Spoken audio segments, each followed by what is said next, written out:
बिस्मिल्लाहिर्रहमानिर्रहीम। Welcome to chemistry online class second year. आज हम पढ़ेंगे चैप्टर नंबर 8 और चैप्टर नंबर 8 में हमारा टॉपिक है अल्काइंस। ठीक है, अल्काइंस में हम देखेंगे इसके industrial method of preparation, physical properties और रिएक्टिविटी। ये तीनों चीज़ें आज के लेक्चर में हम डिस्कस करेंगे।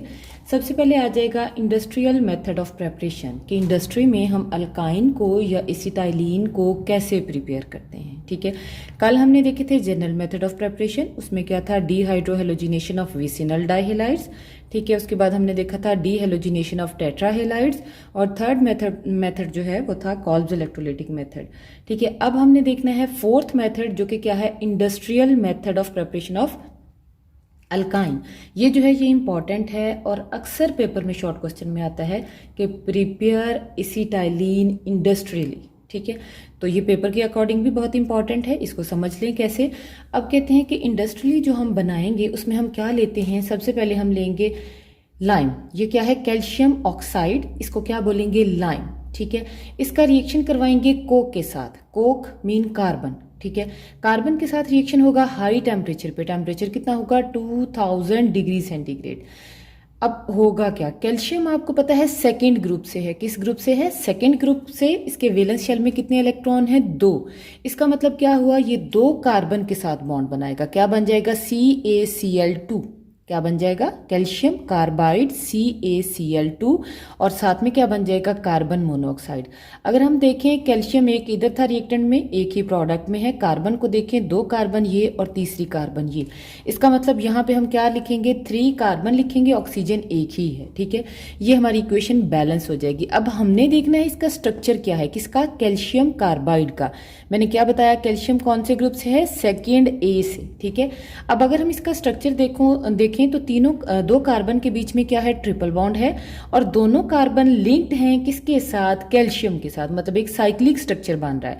ठीक है, कैल्शियम का दोनों कार्बन के साथ लिंक्ड है और क्या बन रहा है, साइक्लिक स्ट्रक्चर बन रहा है। अब हम क्या करवाएं, जब इसकी हाइड्रोलिसिस करवाएं, वाटर के साथ इसका रिएक्शन करवाएं, तो होगा क्या, ये कैल्शियम आपको पता है क्या चार्ज होता है, पॉजिटिव। वाटर के इस पे क्या चार्ज है, नेगेटिव। ये 2 OH के साथ मिलके क्या बना देगा, कैल्शियम हाइड्रोक्साइड।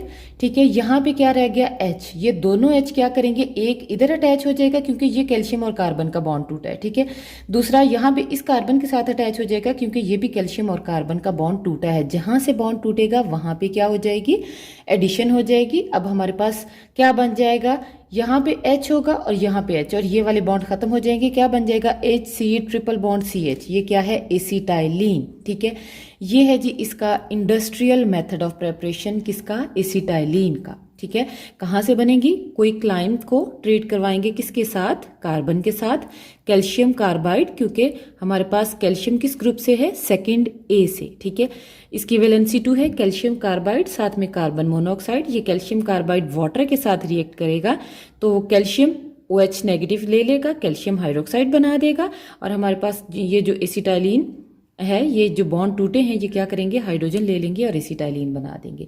नेक्स्ट हमने देखनी है जी इनकी फिजिकल प्रॉपर्टीज। फिजिकल प्रॉपर्टीज किसकी, अल्काइन की। अल्काइन में क्या है, कार्बन कार्बन ट्रिपल बॉन्ड है।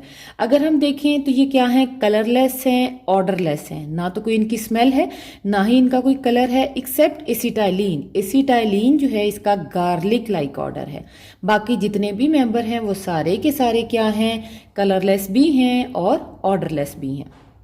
अगर फिजिकल स्टेट देखें जो हमने देखी थी अल्केन में भी, अल्कीन में भी, अब अल्काइन में भी आ गई।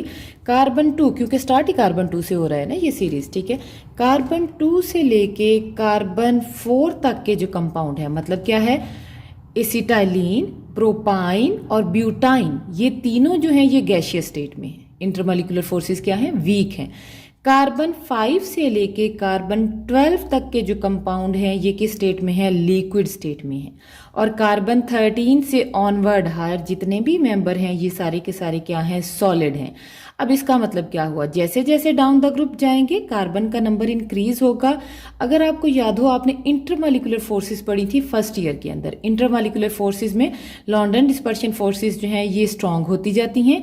स्ट्रांग होने से क्या होगा, फिजिकल स्टेट चेंज हो जाएगी। फिजिकल स्टेट लिक्विड से गैस से लिक्विड और लिक्विड से सॉलिड में कन्वर्ट हो जाएगी। नेक्स्ट हमने देखना है जी थर्ड प्रॉपर्टी, जो कि क्या है, फिजिकल प्रॉपर्टीज में मेल्टिंग पॉइंट, बॉइलिंग पॉइंट और डेंसिटी। ये इंक्रीज करेगी with increase in molecular mass. Molecular mass जितना बढ़ेगा आपके पास melting point, boiling point, density उतनी ही इंक्रीज करेगी। इसकी वजह भी क्या है, जैसे जैसे नंबर ऑफ एटम बढ़ेगा लॉन्ड्रेन डिस्पर्शन फोर्सेस स्ट्रांग होती जाएंगी। लॉन्ड्रेन डिस्पर्शन फोर्सेस स्ट्रांग होंगी तो फिजिकल स्टेट के साथ साथ उनके मेल्टिंग पॉइंट, बॉइलिंग पॉइंट और डेंसिटी पे भी इफेक्ट पड़ेगा, वो भी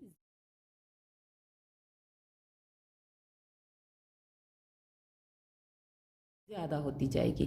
नेक्स्ट फोर्थ जो पॉइंट है वो है जी सॉलिबिलिटी।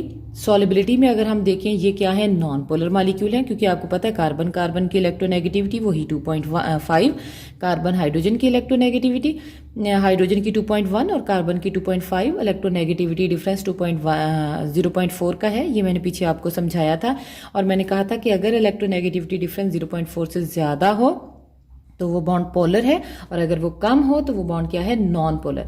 अब इसका मतलब क्या हुआ कि हमारे पास जो एसिटाइलिन या जितने भी अल्काइन हैं ये सारे के सारे क्या हैं, नॉन पोलर हैं। अब अगर आपको याद हो, आप लोग फर्स्ट ईयर में रूल पढ़ चुके हो कि लाइक डिजॉल्व लाइक, जिस तरह का सॉल्यूट होगा उसी तरह का सॉल्वेंट होगा। अगर सॉल्यूट नॉन पोलर है तो सॉल्वेंट भी नॉन पोलर होगा और अगर सॉल्यूट पोलर है तो सॉल्वेंट भी पोलर होगा। अब हम क्या देख रहे हैं कि हमारे पास जो अल्काइंस हैं ये क्या है, नॉन पोलर। तो इसका मतलब सॉल्वेंट किस में वाले होंगे, मैंने दोनों सॉल्वेंट लिखे हैं, पोलर सॉल्वेंट जिसमें वाटर है, नॉन पोलर सॉल्वेंट जिसमें benzene, ether, carbon tetrachloride et cetera आ जाता है। ठीक है, अब ये क्या है, नॉन पोलर। तो इसका मतलब क्या हुआ कि ये किसके अंदर सॉल्युबल होगा, नॉन पोलर नीचे वाले में सॉल्युबल होगा। ठीक है, जिसमें क्या है, बेंजीन है, ईथर है, कार्बन टेट्राक्लोराइड है।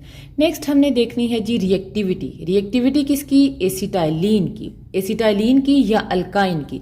अगर आप जर्नल देखो तो अल्काइन के बीच में क्या है, कार्बन कार्बन ट्रिपल बॉन्ड। ठीक है, क्या है, कार्बन कार्बन ट्रिपल बॉन्ड। अब अगर हम देखें कार्बन कार्बन ट्रिपल बॉन्ड को तो हमारे पास क्या है, सेंटर में एक सिग्मा बॉन्ड है और ऊपर और नीचे क्या है, पाई बॉन्ड है। ठीक है, अब अगर आपको याद हो पीछे अल्कीन के केस में आपने पढ़ा था कि अगर पाई बॉन्ड है तो वो क्या होता है, वीक, वो क्या होता है, डिफ्यूज्ड होता है, electron density above and below the nuclei होता है। इट्स मीन कि हमारे पास वो क्या हो जाएगा, स्ट्रॉन्ग न्यूक्लियोफाइल बन जाएगा, उसके ऊपर कोई भी इलेक्ट्रोफाइल जो है वो किसी भी न्यूक्लियोफाइल किसी भी इलेक्ट्रोफाइल के ऊपर अटैक कर सकेगा। ठीक है, अब यहाँ पे वहां पे तो था एक पाई बॉन्ड, यहाँ पे है दो पाई बॉन्ड। इसका मतलब ये होना चाहिए कि इसकी रिएक्टिविटी ज्यादा हो जाए, किसकी निस्बत, अल्कीन की निस्बत। अल्काइन की रिएक्टिविटी ओवरऑल अल्कीन की निस्बत ज्यादा होनी चाहिए, लेकिन अल्काइन की रिएक्टिविटी अल्कीन की निस्बत कम है। इसकी वजह क्या है, इसकी वजह है जी हमारे पास अगर हम देखें इलेक्ट्रॉन डेंसिटी जी। अब अगर हम देखें, ये मैंने ड्रॉ किए हैं, इसमें क्या है, कार्बन कार्बन के बीच में ब्लैक लाइन जो सेंटर वाली है ये है सिग्मा बॉन्ड। अब कार्बन कार्बन क्या है, न्यूक्लियाई हैं दोनों, सपोज करें कार्बन के। अब इलेक्ट्रॉन डेंसिटी सिग्मा बॉन्ड में क्या है, बिटवीन टू न्यूक्लियाई है। इट्स मीन कि ये बॉन्ड क्या होगा, स्ट्रॉन्ग होगा, electron density between two nuclei है।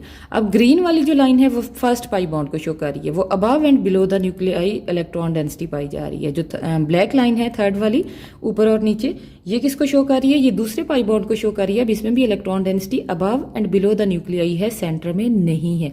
इसका मतलब क्या हुआ कि आपके पास इलेक्ट्रॉन डेंसिटी तो ज्यादा है, रिएक्टिविटी ज्यादा होनी चाहिए, लेकिन अल्काइन की रिएक्टिविटी अल्कीन से कम है। इसकी वजह क्या है, अगर हम देखें टोटल इलेक्ट्रॉन पेयर कितने हैं, 6। ठीक है, नेगेटिव चार्ज ज्यादा होने से ये 6 इलेक्ट्रॉन पेयर क्या करेंगे, इन दोनों कार्बन को अपनी तरफ ज्यादा खींचेंगे। जब ज्यादा खींचेंगे तो ये कार्बन पास पास आ जाएंगे, पास आने से क्या होगा, बॉन्ड स्ट्रांग हो जाएगा। दूसरी जो चीज फैक्टर इसमें है वो है जी बॉन्ड लेंथ का जी, सेकेंड ईयर। अब इसको समझे जो मैं आपको समझाना चाह रही हूँ।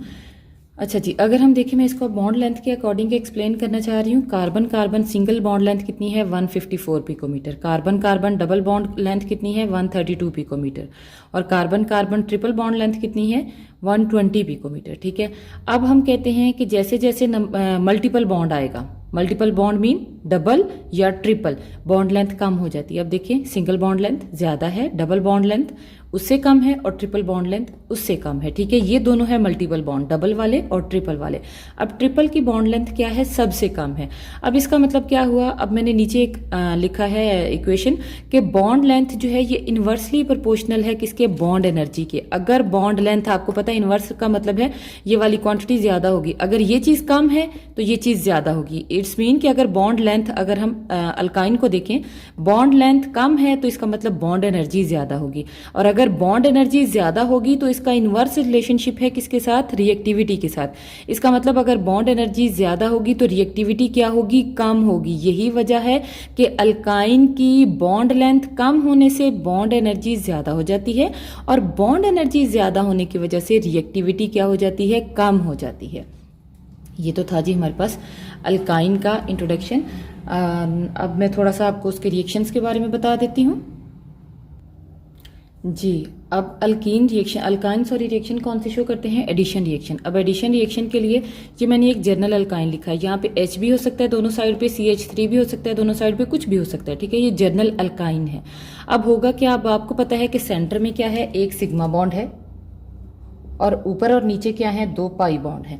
अब एडिशन होगी दोनों पाई बॉन्ड में, लेकिन बारी बारी, स्टेप वाइज। पहले स्टेप में क्या होगा, हमने A2 का मॉलिक्यूल ऐड करवाया, ये क्या करेगा, एक पाई बॉन्ड तोड़ के दोनों एटम के साथ एक एक एटम अटैच हो जाएगा, दोनों कार्बन एटम के साथ एक एक एटम अटैच हो जाएगा। अब एक पाई बॉन्ड टूट गया, पीछे क्या रह गया, double bond, carbon carbon double bond. ये वाले बॉन्ड ऐसे ही साइड पे लिखे, ये जहां से पाई बॉन्ड टूटा था इस एटम के साथ भी A अटैच हो गया और इस कार्बन एटम के साथ भी A अटैच हो गया। अब अगले स्टेप में हमने क्या किया, B2 को ऐड किया। अब B2 को ऐड किया, ये है सिग्मा बॉन्ड और ये है पाई बॉन्ड, ये पाई बॉन्ड टूटेगा और B2 जो है वो इन दोनों के साथ एक एक एटम, इन दोनों कार्बन के साथ अटैच होगा, क्या बनेगा, अब पाई बॉन्ड तो टूट गया ना, पीछे क्या रह गया, कार्बन कार्बन सिंगल बॉन्ड जो कि है सिग्मा बॉन्ड। अब B दोनों एक एक एटम के साथ अटैच हो गए। अब ये इस तरह से रिएक्शन शो करते हैं, दो स्टेप में करेंगे। पहले स्टेप में ये विनाइल वाले कंपाउंड बनते हैं और अगले स्टेप में क्या बनेगा, अल्केन वाले कंपाउंड, सैचुरेटेड हाइड्रोकार्बन्स जो हैं ये बनेंगे। ये जनरल मेथड ऑफ रिएक्शन था। कल इंशाल्लाह हम इसके रिएक्शन देखेंगे। इसी के साथ हमारा आज का लेक्चर खत्म हुआ। अपना बहुत सारा ख्याल रखिएगा। अल्लाह हाफिज़।